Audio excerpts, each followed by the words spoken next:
One of our haters who are out there watching. I want to warn people about hypnoporn.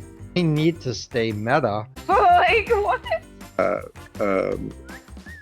If Jim would shut up for a second. Oh, high fidelity. Okay, don't tell me to shut up. I'm not whining. I eat doggies. I eat doggies. Feels like a party. Stop that. It's a war. They have made it so that I cannot be celebrating July 4th. This is 6 Degrees of Stew. You don't need to stay meta, but I'm glad you're here.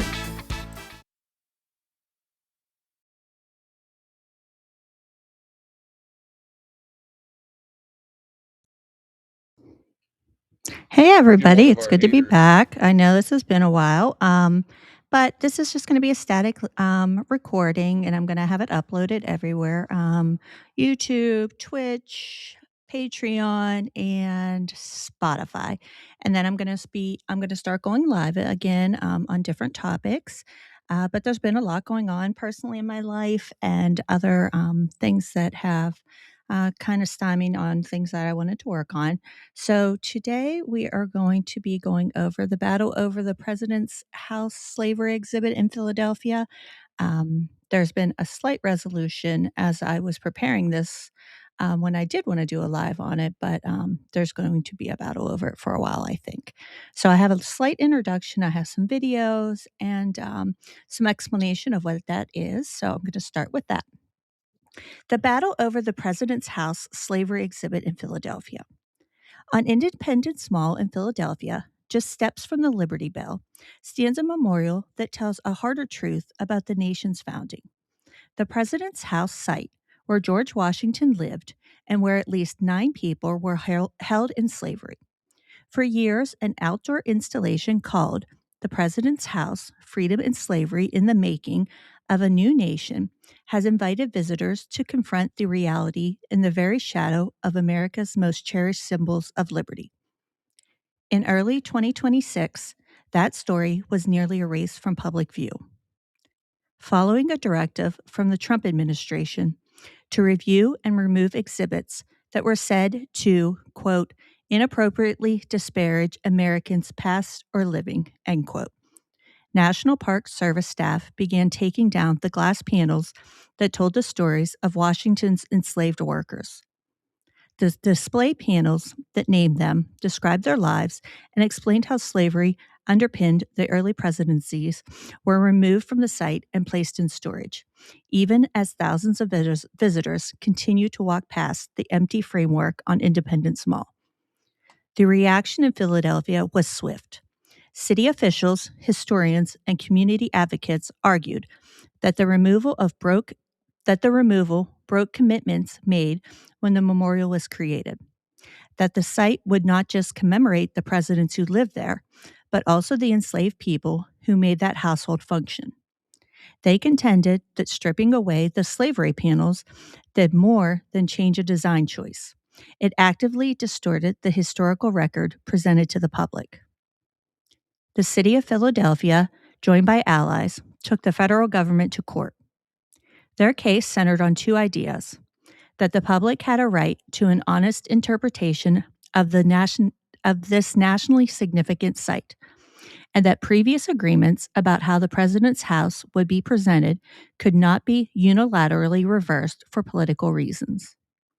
In legal filings and public statements, they warned that allowing the removal to stand would pave the way for broader sanitizing of how the National Park Service tells the story of the United States. A federal judge, Cynthia Ruffey, agreed that the stakes were high. In a strongly worded ruling, she issued an injunction ordering the Interior Department and the National Park Service to restore the exhibit while the lawsuit plays out. She barred officials, at least for now, from replacing the interpretive materials with a new, softer narrative that downplayed slavery. Ruffey set a firm deadline by 5 p.m. on a Friday in mid-February. The panels had to be back on site.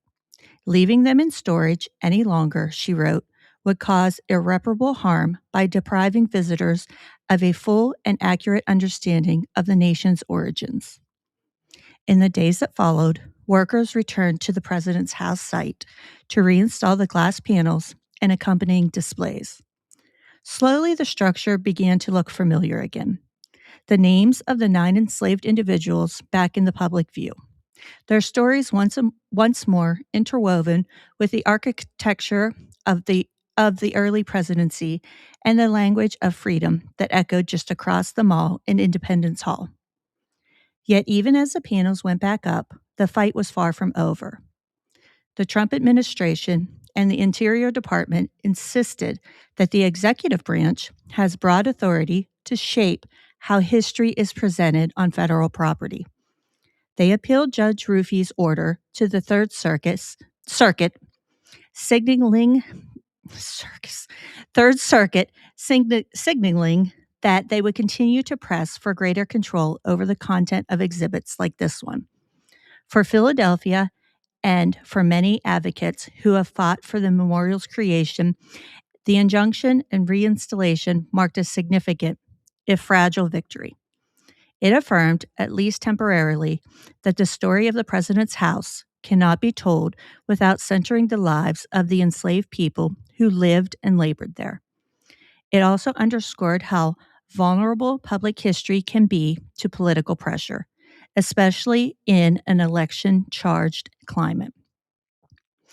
All of this is unfolding as the nation approaches the 250th anniversary of 1776, when Philadelphia will once again become the focal point for celebrations, reflections, and debates about the meaning of American freedom. The president's house site, with its layered story of liberty and bondage, sits at the heart of that conversation. What visitors see there in the coming years, whether a frank portrayal of slavery's role in the founding or a more sanitized narrative, will say a great deal about how the United States chooses to remember itself at this milestone. For now, if you walk onto Independence Mall, you will once again find the slavery exhibit in place. You can read about the 9 enslaved members of Washington's household, trace their stories across the walls of glass, and stand in the footprints of the house where they lived and worked. That experience, however, exists under a kind of legal and political suspense.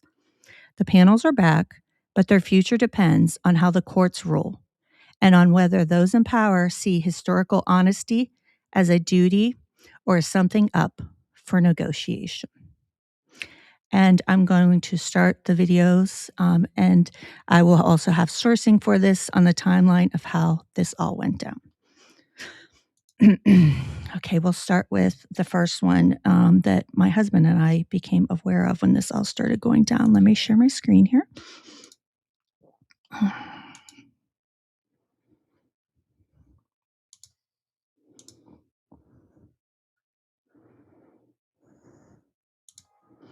Make sure it's big. Make sure the closed captions are on. Okay, there we go.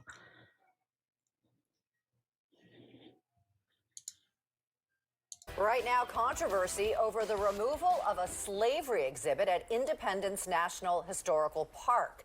Today, all that's left, empty bolt holes and shadows on the brick walls where panels once stood at the president's house site. Some critics today coming to the site, adding protest signs in their place.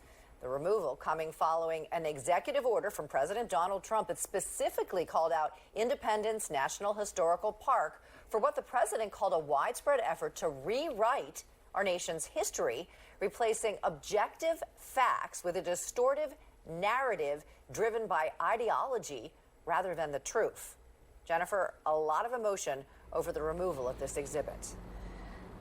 Absolutely. The community has been showing up in force and also posting protest messages, as you mentioned, all over the president's house site, expressing their disappointment, sadness, and anger.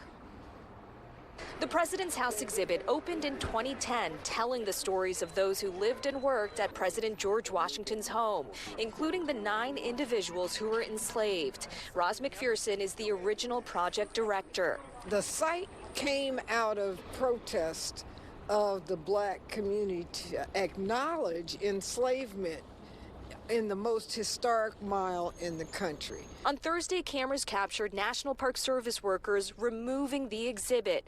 And on Friday, even the information stand is now a blank canvas. I was very upset. So I felt as a resident of Philadelphia, I needed to come and see what had happened. Some brought flowers, others taking a private moment of reflection. High school art teacher Miranda Thompson brought her students on an impromptu field trip to learn about what she now calls missing U.S. history. It is crucial that we don't allow history to be replaced, even when it's history that we find embarrassing or shameful. It's wrong because it's erasure, and it's hiding our truth, and it's hiding our history. The National Park Service and the Department of the Interior says it's following President Trump's executive order, and says after undergoing the required review, quote, the National Park Service is now taking action to remove or revise interpretive materials in accordance with the order. We all know it's petty, and we hope that Philadelphia sets the standard for these kinds of fights in other historic sites, because it's happening everywhere. McPherson says there are multiple lawsuits being filed, including the city of Philadelphia's against the federal agencies. Mayor Sherelle Parker says her team is reviewing a 2006 cooperative agreement between the city and federal government.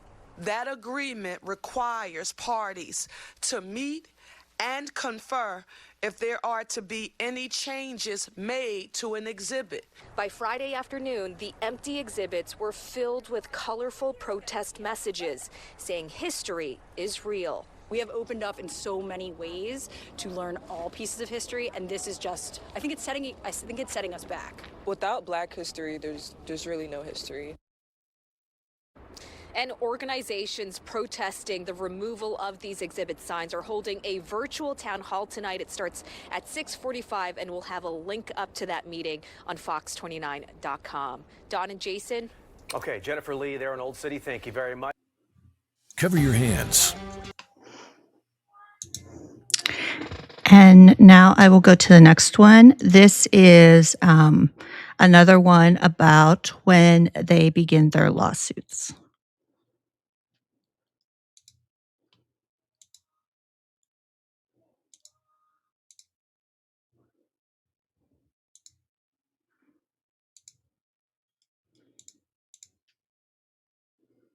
In the fight to restore exhibits about slavery at Independence National Historical Park. Yesterday, the National Park Service removed the displays following a directive by President Trump. CBS Philadelphia investigative reporter Liz Crawford is live there with the developments. Liz. Well, many people who visited here today said they wanted to see this for themselves after the displays were taken down. Now, handmade signs have been taped up here that say things like "Learn all history" and "History is real." Person after person showed up to the president's house in Old City, Philadelphia on Friday. It's like breaking my heart. Not to see what's at the exhibit, rather what's not at the exhibit. Thursday, staff with the National Park Service removed displays from the president's house, just steps from the Liberty Bell. The outdoor exhibit, which opened in 2010, was meant to examine the paradox of slavery and freedom. Presidents Washington and Adams lived at this site along with enslaved people. Acknowledging that contradiction doesn't undermine the idea of America. It's the thing that makes us stronger. A spokesperson with the Interior Department, which oversees the Park Service, said it is implementing President Trump's executive order on restoring truth and sanity to American history, which required federal agencies to review some materials to ensure accuracy, honesty, and alignment with shared national values. You can't erase history. And I think it's foolish to think that you can. The city of Philadelphia has now filed a lawsuit in federal court seeking to have the exhibit restored. The suit says the Department of the Interior violated the law by removing the displays without the city's permission. CBS News Philadelphia asked Mayor Parker for her response to the removal. That agreement requires parties to meet and confer if there are to be any changes made to an exhibit. City Council President Kenyatta Johnson called it totally unacceptable and said removing the exhibits is an effort to whitewash American history. History cannot be erased simply because it is uncomfortable. To me, it looks like vandalism. They came and they took away stories that were very important. Now, in a statement, the Interior Department said in part, we encourage the city of Philadelphia to focus on getting their jobless rates down and ending their reckless cashless bail policy instead of filing frivolous lawsuits in the hopes of demeaning our brave founding fathers. I asked the Department of the Interior where they are currently keeping the displays and whether or not they are being preserved. No one has answered those questions. In Old City, Liz Crawford, CBS News, Philadelphia. All right, Liz, thank you for that update. I need. And now I found it is a 16-minute video, and it is going to explain the president's house and the preservation and how it was made. And we're going to watch that next. I think it was very informative and why it is so important that it was done and put up.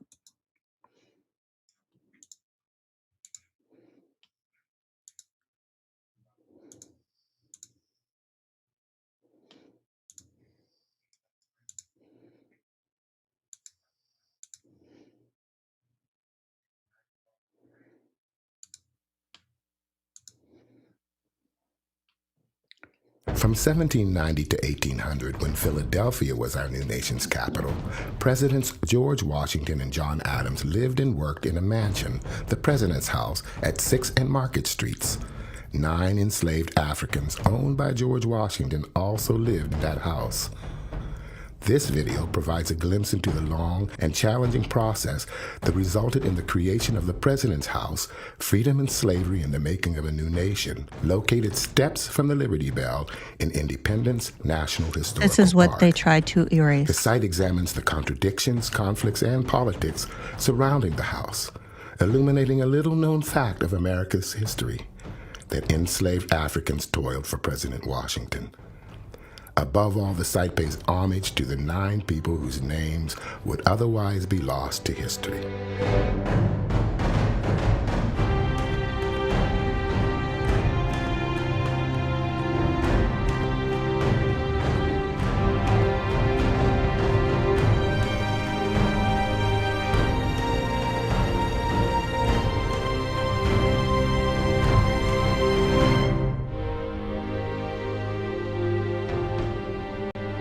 The project actually has 2 beginnings. One is its origins out of community protest, when people realized that that the first 2 U.S. presidents had served their terms of office there. We found out that this site, America's first White House, is where George Washington held black men, black women, and black children as slaves. Gary Nash, who has written extensively on the topic, went on a radio show here in Philadelphia, Radio Times, to talk about his book, but he mentioned this. And when he mentioned this, the lines just were abuzz with interest about it. And then within a short period of time, Michael Cord, a lawyer and an activist in Philadelphia, he helped bring this into greater public consciousness by creating an organization called Avenging the Ancestors Coalition. I was hosting a program on WHAT at the time. So we started talking about it on air, and the callers were absolutely incensed. So we were absolutely outraged, and we began with a letter writing campaign. And we started to build support for the notion of a commemoration for the enslaved Africans. And we wanted to have public investment, which was why, in terms of strategy, it was writing editorials, it was having public meetings, it was staging protests, it was developing and distributing literature, hounding, whether they were public officials or journalists and what have you, to keep this story, because we wanted civic engagement. This was a civic project in which history was now going to count for everybody. The bone of contention was what would be the primary focus of this project? There were some people on the committee who were involved who felt as though the primary focus should be the house, the architecture, and the beautiful story about the founding of the nation. Or would it be the issue of slavery?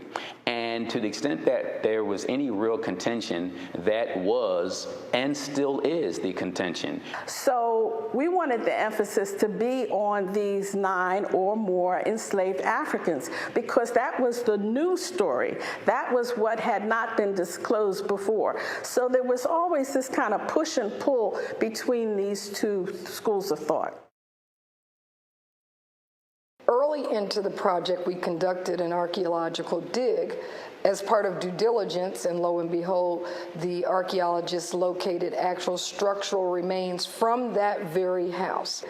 There was a lot of controversy with respect to whether you just bury it back up and keep it moving with the original plan, or do we rethink this, create another exhibit experience, and then have to raise the money to incorporate it. The project started under Mayor John Street, and then Mayor Michael Nutter came on board. I just thought it was important that the mayor of the city of Philadelphia, along with our 1.5 million residents, pick up this cause and make this great project happen. So the congressman, along with Joe Huffle's efforts, Congressman Fattah, all of them got together and said, how can we make this happen? And they were able to secure $3.5 million, and I believe that was in 2003.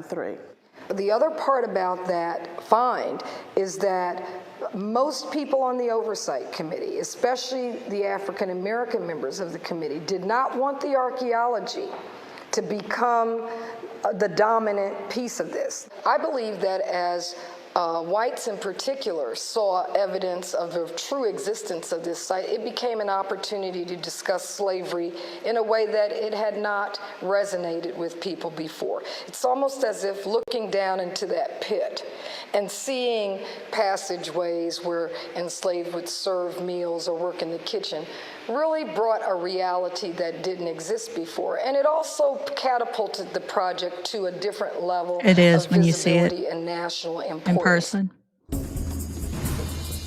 From 1790 to 1800 was an incredibly boisterous, event-filled, dramatic decade. And this is a world of revolution, and things were a swirl. The French Revolution had broken out in 1789 as the Congress is getting ready to come here.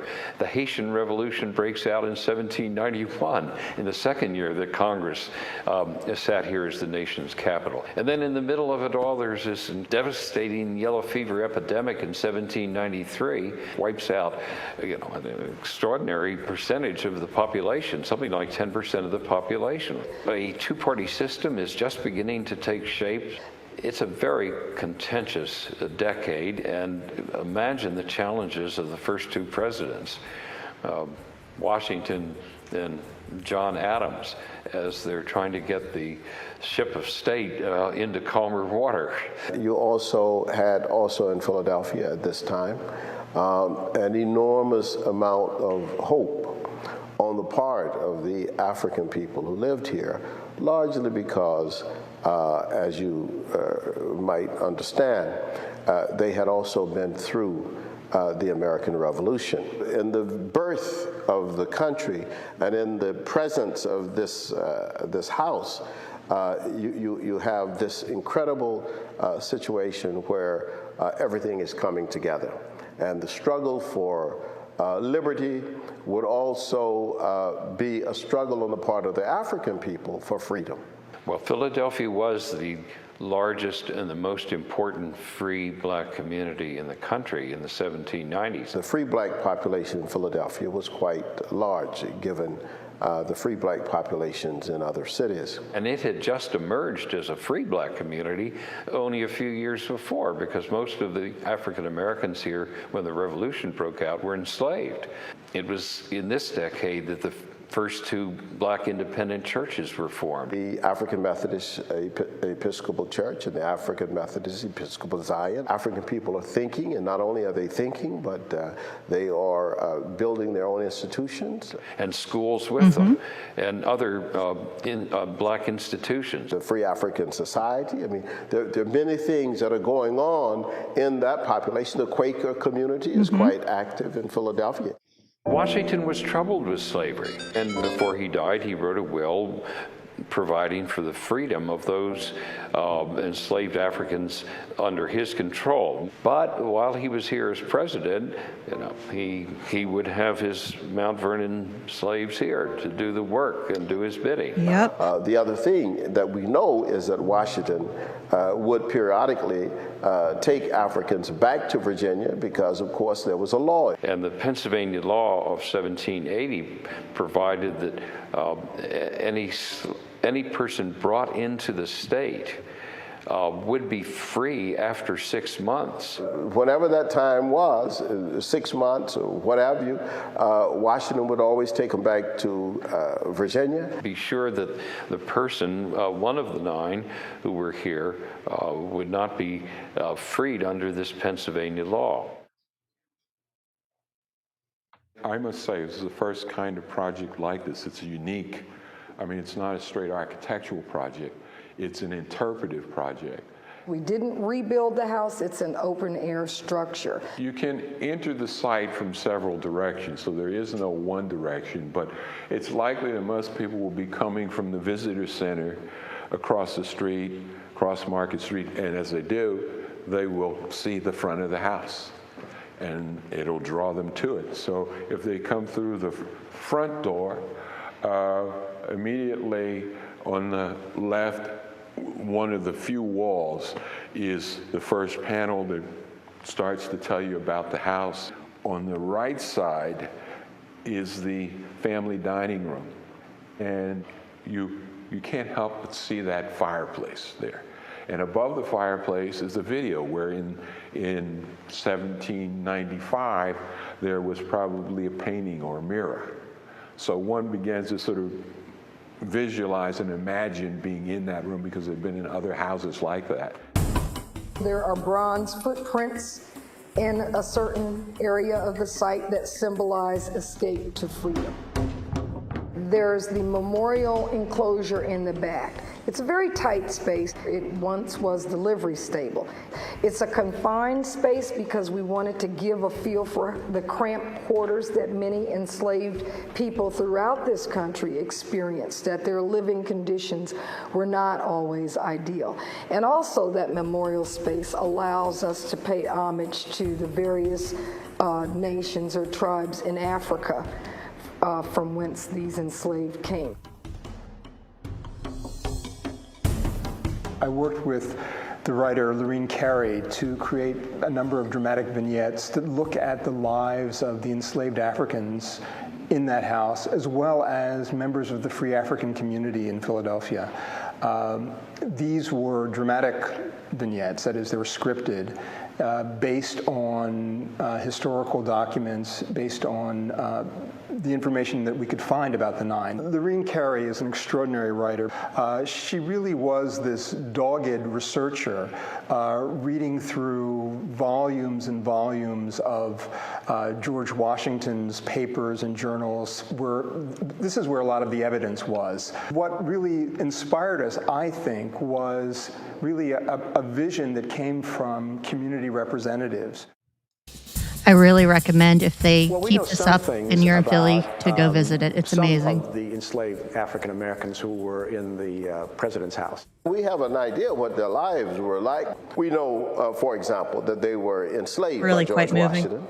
We know also that to be enslaved was not merely to be a servant. To be enslaved meant that you were chattel. And to be chattel meant that you were property. To be property meant that you basically had no rights at all. You were in law a thing, and you could be bought, sold, traded, exchanged, given away as a gift. In the case of Oni Judge, she was the maidservant of Martha Washington. And as such, she would have had a contact with the Washington family and would have actually gone outside of the house as well, so that she would have interactions with a lot of different people. Often they run the errands, they do the shopping, they tend the horses, so they're out and about the city. I mean, just going out to walk to the market every day to get the food that had to be cooked and prepared means that you're out talking to a wide variety of people. And I have this sense of them walking out and doing that, and someone saying, here, let me talk to you for a minute. Do you really want to continue to stay there as an enslaved person? Think about the possibilities, and if you think you want to leave, come talk to us, we'll help you.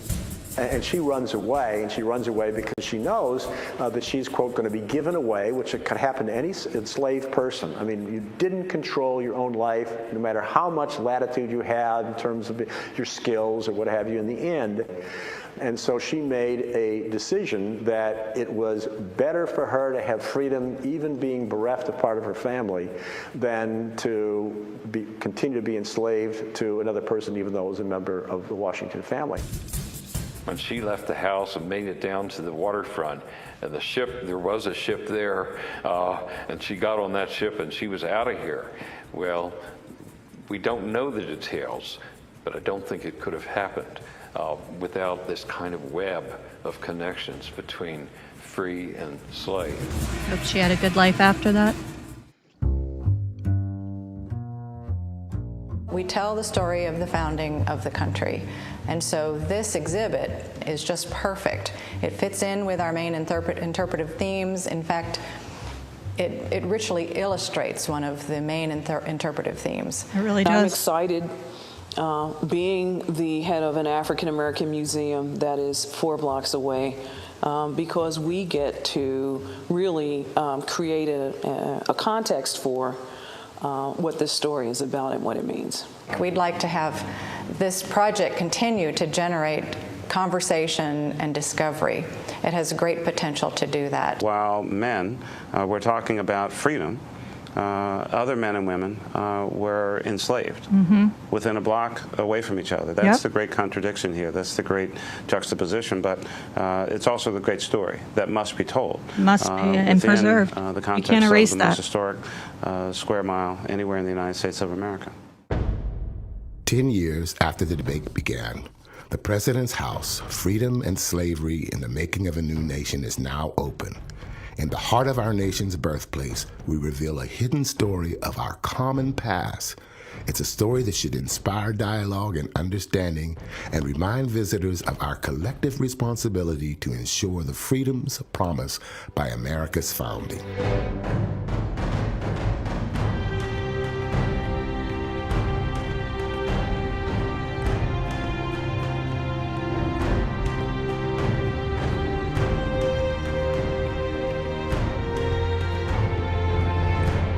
I just wanted to let the credits roll for everybody that participated in that because they did such a good job. And I'll have this also in sourcing too.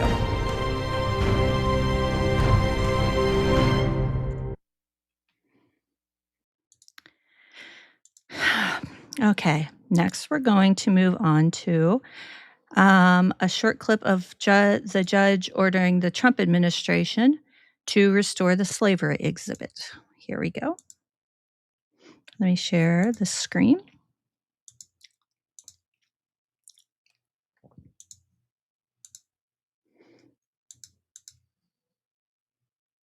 President's Day, a major update in the fight over the slavery exhibit removed from the President's And it was perfect. It happened on President's Day. I'm Yuki Washington. And I'm Natasha Brown. A federal judge just ruled on a lawsuit in the city's favor, saying this exhibit must be restored.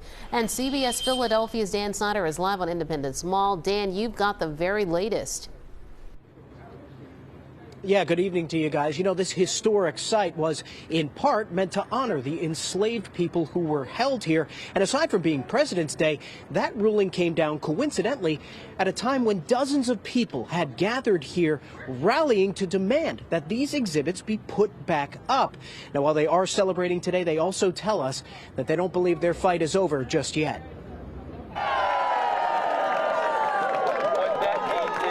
It was the moment Michael Cord with the Avenging the Ancestors Coalition announced to a crowd of dozens a federal judge sided with the city of Philadelphia and ordered all exhibits that were removed from the president's house to be put back.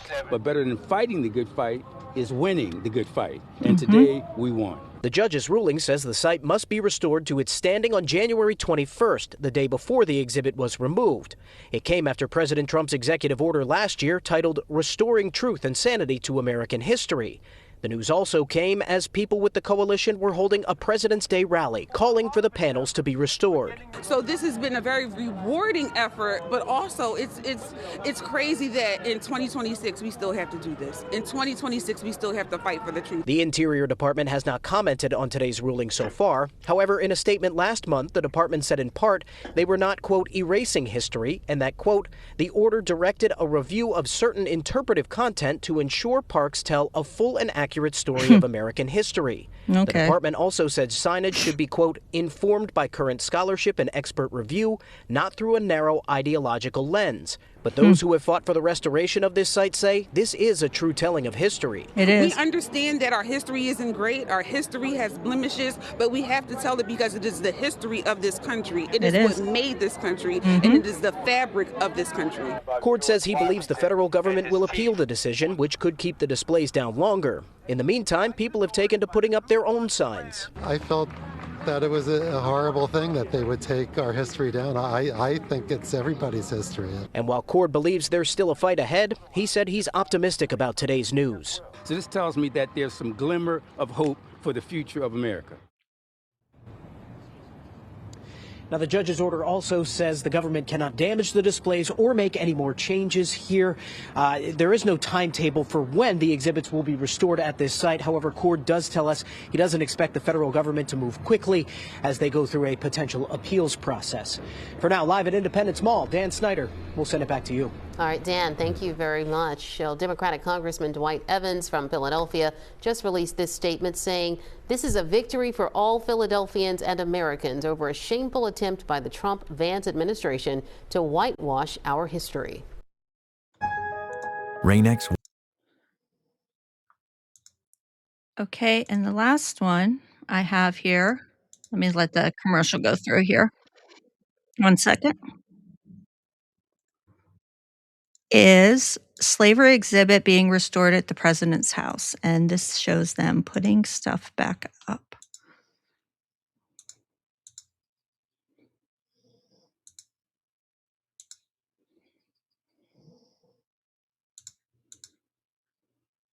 Breaking right now at noon on CBS News Philadelphia. As we speak, slavery exhibits are being put back up at Independence Mall.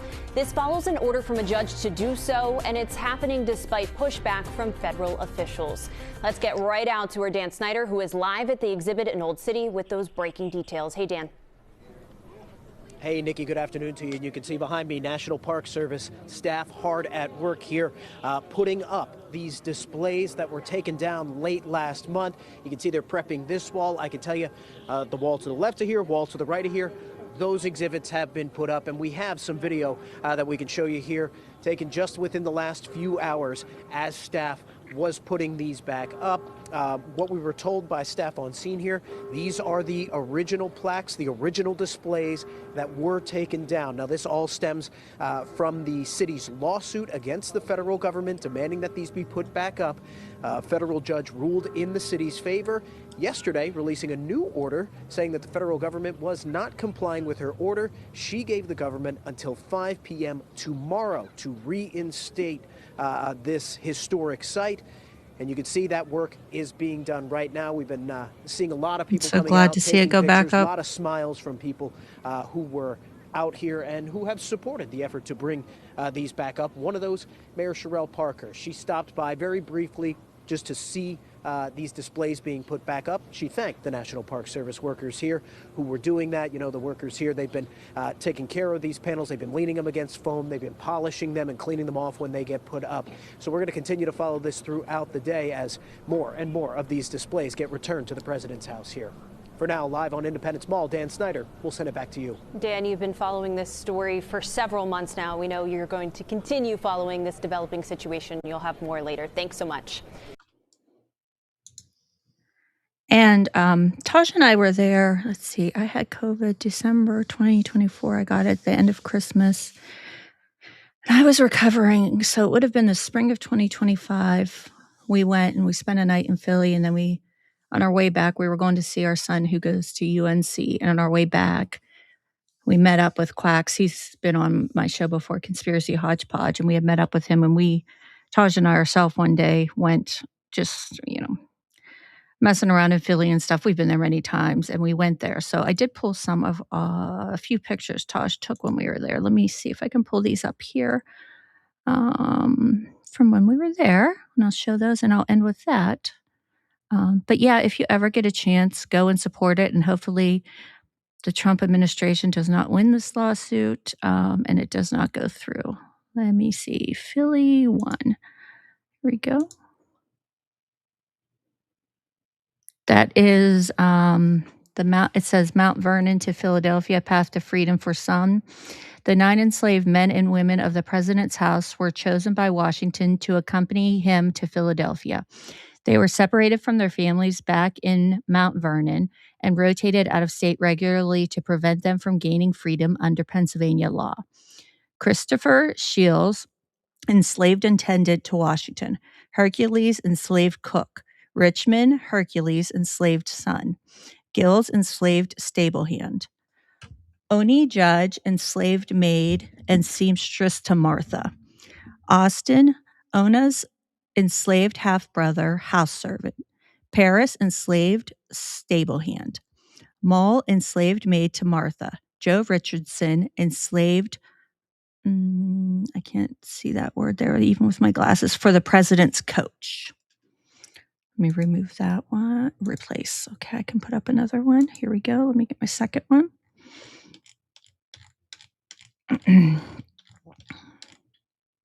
Should have put these in another file folder. They're in a huge one with lots of images. Okay, Philly 2. And this is just a picture that's on there. Freedom might be too great a temptation that he took. One of the things that they took down and they're putting back up. Put up my third one here.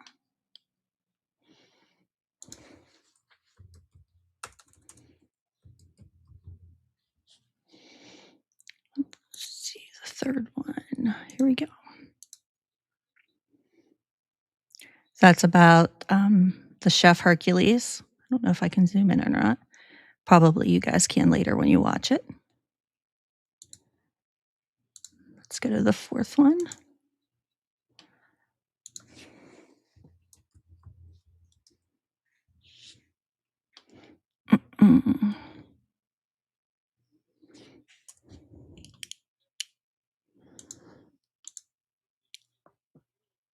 That is a picture of one of the whole walls, the business of slavery. And again, they took this all down and it did look like vandalism, I think was the one quote from the one lady. And I think that was an accurate description of what it looked like after the National Park Service took down everything of that. Like it looked terrible. You can't erase what history is. I mean, it is what it is. Good, bad, and ugly. Okay, where's the next one at? 1, 2, 3, 4.